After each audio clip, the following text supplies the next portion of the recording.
Where are you? I just got back from America, so I'm in Brisbane in Australia. And you've lived in Australia how long? Probably 28 years now. Were you born in Tibet? Yeah, I assume you view it as you were exiled from there when you were how old? I was I was just a toddler when my parents had to flee. And have you been back? No, I haven't been back, but I've been to four borders of Tibet. Would you be allowed to go back? Probably because of being an artist who has his own mind and speak his mind and tell the stories of my individual story that carries the stories of the ancestors and the community. Probably they find me not the Chinese people, but the Chinese government probably wouldn't allow me You've never really tested that, though. one time, but didn't get the visa. Well, that's interesting. How did you become interested in music? Specifically, taking music on board and a medium for myself to express my individual stories and the communal story.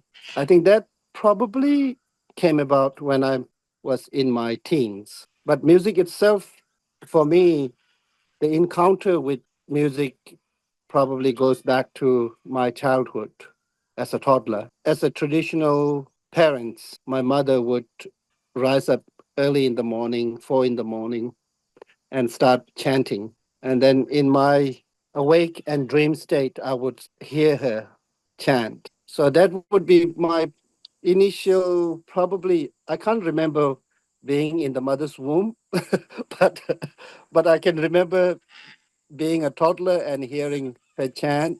My father was a very beautiful flute player, like a bamboo flute. After his days long hard work, my father would actually have this traditional alcoholic drink, fermented millet, and then he would play the flute in the evenings. So as a toddler, I have encountered hearing my parents in my own home, and then my community. As I was growing up, I would hear my elders whenever there is a ceremony or like a Tibetan New Year or any sort of ritual. Yeah, the elders would break into like dances and songs. So yeah, music has been a huge part of my growing up. Is there a time that you can remember where you woke up metaphorically and said, I'm going to make music my life? I think so. My father passed away probably when I was like 4 or 5. And then my mother had many kids to look after. So my mother decided to send me and my younger brother into India to an orphanage, which is a school called Tibetan Children's Village, which is run by the Lama's younger sister. So growing up amongst 3,000 other kids in that school, these days when I go around the world and meet my classmates from those days, they tell me, like, oh, you used to say you want to be a singer or a musician at the early grade, like maybe 4 or 5. My affinity with music was already there, like growing. Probably it wasn't like a set goal, but it was already growing in within me, I think. Have you had any formal training in the sense of the way we think about it in the Western world at university or schools of music or anything like that? I don't think I have had any formal education in music, but just growing up itself and encountering music from the global music through meeting people, and that has been my education in music. And then also during those days, I was growing up in India in a little hub called Dharamsala, which is like a headquarter of Tibetan government in exile. That school was in that little village and in the foothills of Himalayas. Early 80s and 90s, there used to be lots of travelers come from around the globe, and a lot of hippies would then come there. And then all these hippies would bring all this amazing music that they like. And then they would play it in, like they would go into a cafe and ask the cafe owner to play the choices of their music. So that's when I actually started hearing, you know, the Western world of music, rock and roll, Beethoven, Vivaldi, or any sort of, like those travelers would bring with them in a little cassette. And growing up in the little village, even though it was a small little village, but it was a hub where all the world travelers met. Because I think most of them came to the little village Dharamsala because of His Holiness the Dalai Lama, who lives there, who has made his home in exile. Many travelers would come.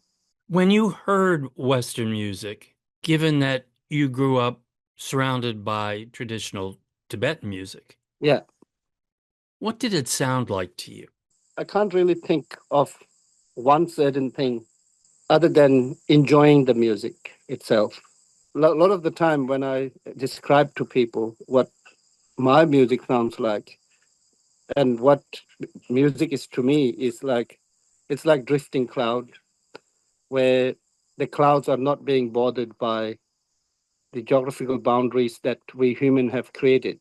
For me, music, I think it has a very beautiful way of mapping chronological orders of like your growing up. Like you could actually tell William, your whole life through what music you encountered as a child and what music like, so it can actually tell one's whole life story through music. I think music has this ability to be in the moment. At the same time, you can go back. And then also with music, I think it's it's like any art form. I think like it has this ability to stay between things, and then also it has the ability to go back and find your memories, and then it has also the ability to inspire you to do something in the future.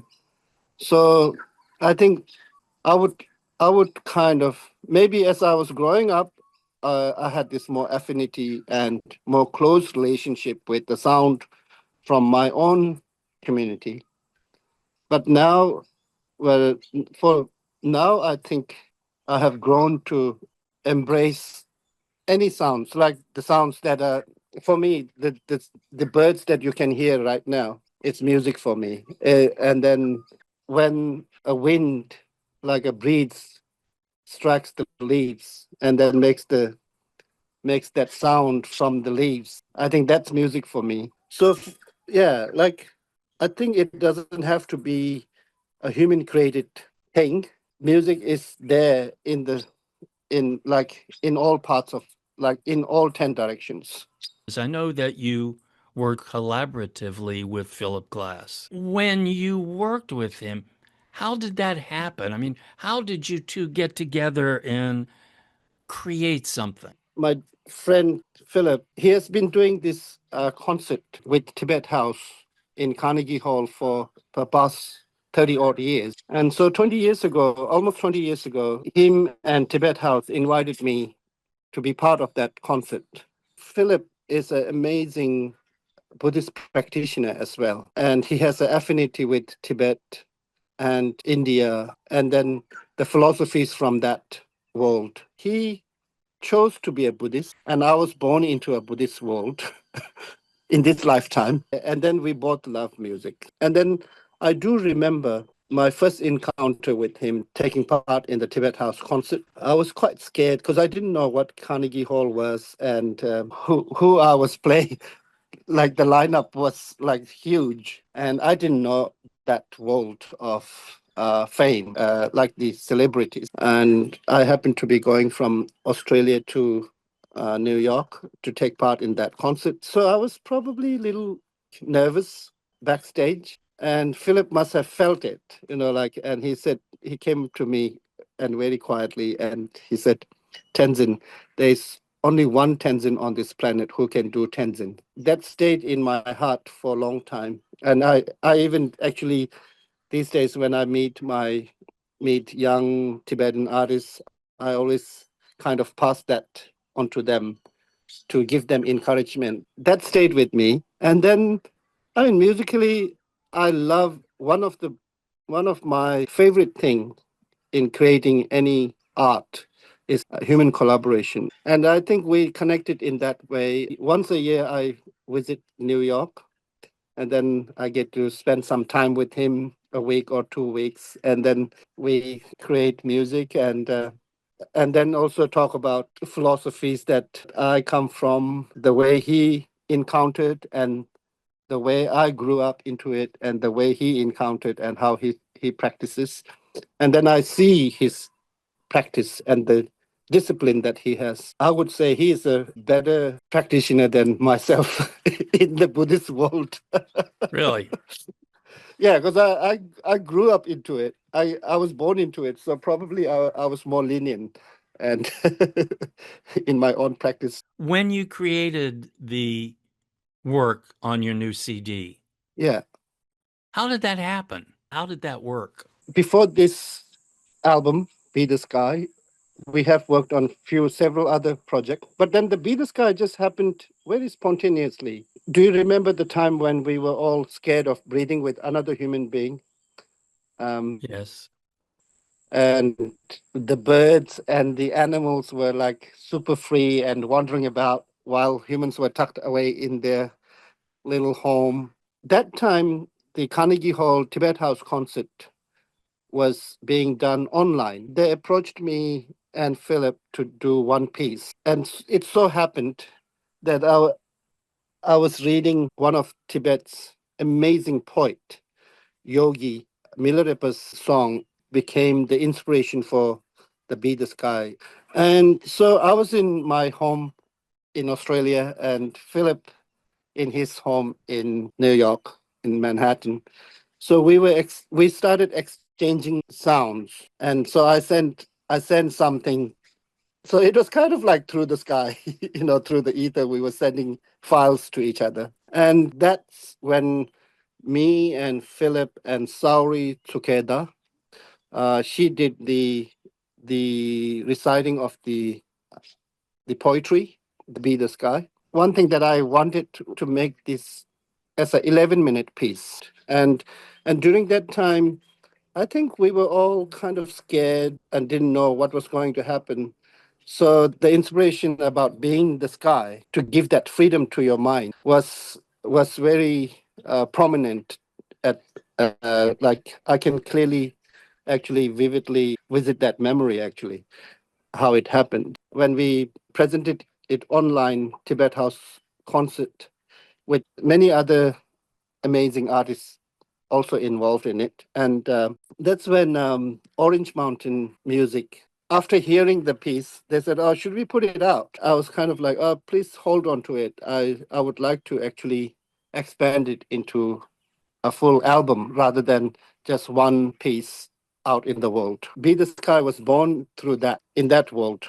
And then slowly, when we started working on a full album, then me and Alex Gray, who works at Philip's office in Dunvegan office, he's an amazing young artist as well. And so we visited a lot of the pieces that me and Philip we have written over the years. And then when I think about it, we could have actually put together more than 7 pieces in the album. Somehow naturally I chose to have 7 pieces of in the album Be the Sky. And also it so happened during those days when we were developing the whole album, I had this thought of wanting to put it out, particularly this year, because Philip turned 88, and then His Holiness the Dalai Lama turned 90. Kind of all aligned naturally. It wasn't like a, what is that called, premeditated thing. It kind of naturally happened. Kind of organic. Yeah.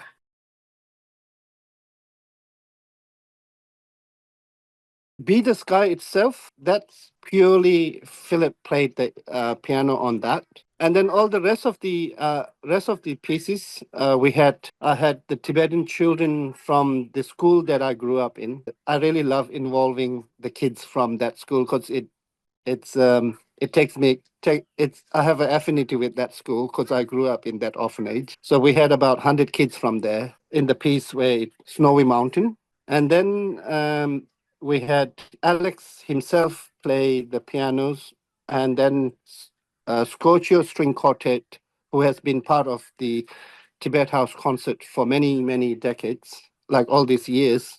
So it was kind of in the family of the friendship that I've formed through Tibet House. All the pieces, when we were arranging it, we were listening and looking at all the pieces that me and Philip we have worked on. And so some of the pieces we like in the years that I've worked with him, I have written pieces for films. And when you write for films, it only gives you sometimes only like 30 seconds. When we were doing those projects, I've always wanted to kind of explore what it would become if we have created it in a full form rather than a 90-second or 30-second pieces. It was also born from those thoughts as well. And then Alex helped me and supported me to arrange when we needed to arrange the strings and the pianos and the saxophone that you can hear. I'd bring my Tibetan instrument, which is a beautiful string instrument, very simple string instrument, drangin. I call her metal. If I personify it, it feels more like closer, like with the instrument. My metal plays a huge role in there. Drangin is an instrument probably very, very Tibetan. Like it has a very distinctive sound. And it's an instrument, whether you can play it or not, in every Tibetan family, they will have a drangan, whether you know how to play it or not. I sometimes say drangan carries the burden of telling the Tibetan stories through its strings. One thing that I've been able to do is take this very simple three string, or it can be six string when it is double string. I've been able to actually introduce to the world of classical music and take it into the world. I've been able to give that space for Drangin. And then I play flute in there as well. When you recorded it, were you all together? We were exchanging sounds from me being in Australia, in so between Manhattan and Brisbane. We were exchanging sound. But then when we wanted to record the strings and some parts of the piano, I did go to New York and we booked a studio figure eight in Brooklyn. And then Scotia String Quartet were there. And then Philip also visited during that time when we were recording. We were all together in the studio for the recording session of the strings and the Okay. some parts of the piano. Yeah. What about the kids? Kids, I had to go to India. So I went there. It was very organically recorded. We just took like very simple recording device. Before I went over there, I sent the song to the music teacher in the school. And then she taught the kids the song. And then as soon as I got there, they already knew the song. And so we got all together and recorded the piece. Yeah. And then that recording was sent over to mixing. Well, that was quite a process. It's a beautiful process, I think. It sounds to me like real collaboration. One thing that I've learned over the years is collaboration is probably the key in any creative world. One won't be able to create anything without collaboration. Even if you say it is created by just by you, it needs the whole of the element of the surroundings to create something. And then one key thing is being able to listen, I think. It's the key in the collaborative process is about the art of listening. That whole process just sounds fascinating. And to come out with an integrated product really requires people who understand each other. It just can't just happen. We are probably a medium of ideas. We all are kind of mediums. The ideas are in the sky, and then we are the mediums, and we sometimes that idea can be fallen into 100 people, and then they all come out the same idea, but in their own interpretation. I'm quite fortunate that we encountered the Be the Sky, the idea of Be the Sky, Mhm. and I'm pretty sure there is interpretation of Milarepa's poetry, the poem, that there is many different interpretations of that. So we, whoever interpreted it we become the medium of Mhm. that. And so I would say, yeah, it's a beautiful way of giving it to the world, the way you approached it, and the idea that you encountered, you put it together, and then during that time when you are creating it, it's probably yours. And then once you have created it, then I think it's not yours anymore. It's for the ones who will encounter it. I also wanted to tell you your voice is magnificent. Oh, thank you And so much. but I want to thank you for spending the time. It's been great and it's wonderful music. Thank you so much, and I hope anyone who encounters it will take to their favorite places. And we'll try to get the word out on that. Yeah, thank you. All right, man. Thank you, William. Hey, thank you. Appreciate it. Thank you, and have a Hmm. beautiful Thanksgiving. Thank you. Ciao, amici. I'm Lucino, AMC's digital assistant. Thanks for watching. Please like and subscribe to help the channel grow. Support us at patreon.com/atlantamusiccritic, and visit atlantamusiccritic.net and substack.com/@williamfordamk for more great content. See you next time.